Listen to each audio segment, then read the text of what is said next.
Riyadus Saliheen. Chapter 86, Fulfillment of Promises. Allah, the Exalted, says, "Honor your pledges, for you will surely be accountable for them." Surah 17 verse 34. Honor Allah's covenant when you make a pledge, Surah 16 verse 91. O believers! Honor your obligations. Surah 5 verse 1. O believers! Why do you say what you do not do? How despicable it is in the sight of Allah that you say what you do not do. Surah 61 verse 2-3. Abu Huraira, may Allah be pleased with him, reported, Messenger of Allah peace be upon him said, 3 are the signs of a hypocrite: when he speaks, he lies; when he makes a promise, he breaks it; and when he is trusted, he betrays his trust. Reported in Sahih al-Bukhari and Muslim. Another narration adds the words, even if he observes Psalm, fasts, performs salat, prayer, and claims to be a Muslim. Commentary: this hadith has already been mentioned in the chapter about trusts. See commentary on hadith number 201. Its repetition here is meant to stress the point that a hypocrite is recognized by breaking his promise. Abdullah bin Amr bin al-Az, may Allah be pleased with him, reported, the Messenger of Allah peace be upon him said, 4 are the qualities which, when found in a person, make him a sheer hypocrite, and one who possesses one of them, possesses one characteristic of hypocrisy until he abandons it. These are, when he is entrusted with something, he betrays trust; when he speaks, he lies; when he promises, he acts treacherously; and when he argues, he behaves in a very imprudent, insulting manner. Reported in Sahih al-Bukhari and Muslim.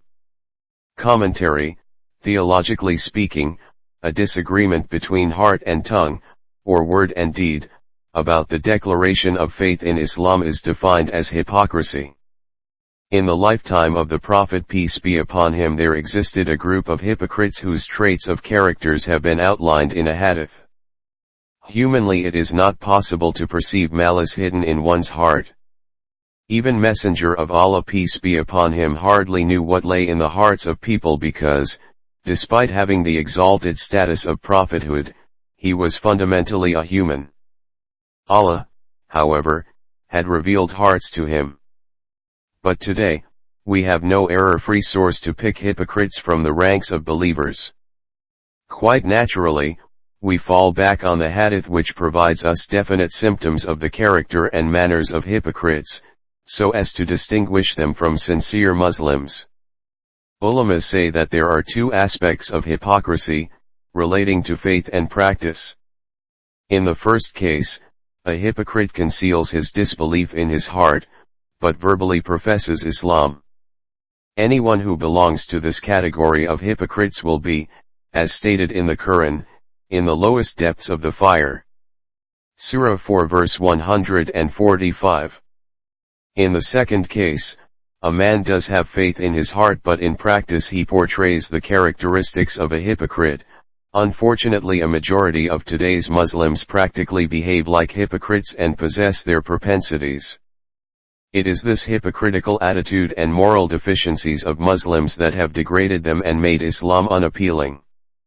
May Allah put Muslims on the right path.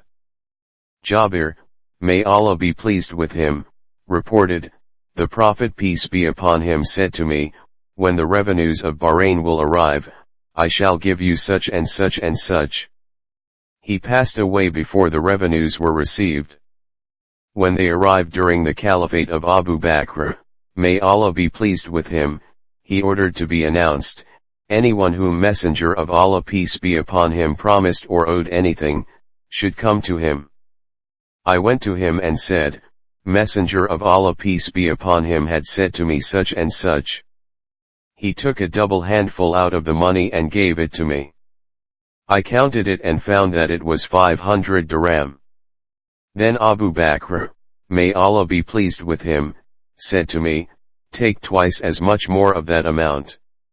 Reported in Sahih al-Bukhari and Muslim. Commentary, Messenger of Allah peace be upon him, according to al-Bukhari, spread his both hands thrice in a gesture and indicated to Jabir, may Allah be pleased with him, I will give you double handfuls of money thrice. Abu Bakr, may Allah be pleased with him, however, fulfilled the Prophet's promise during his caliphate. This hadith is suggestive of fulfillment of the deceased pledge by the ascendant, that is, his death will not invalidate it. Rather, the responsibility of fulfilling his pledge devolves upon his inheritors.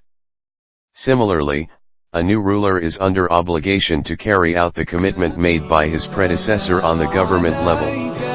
Ya Habib, salam alayka.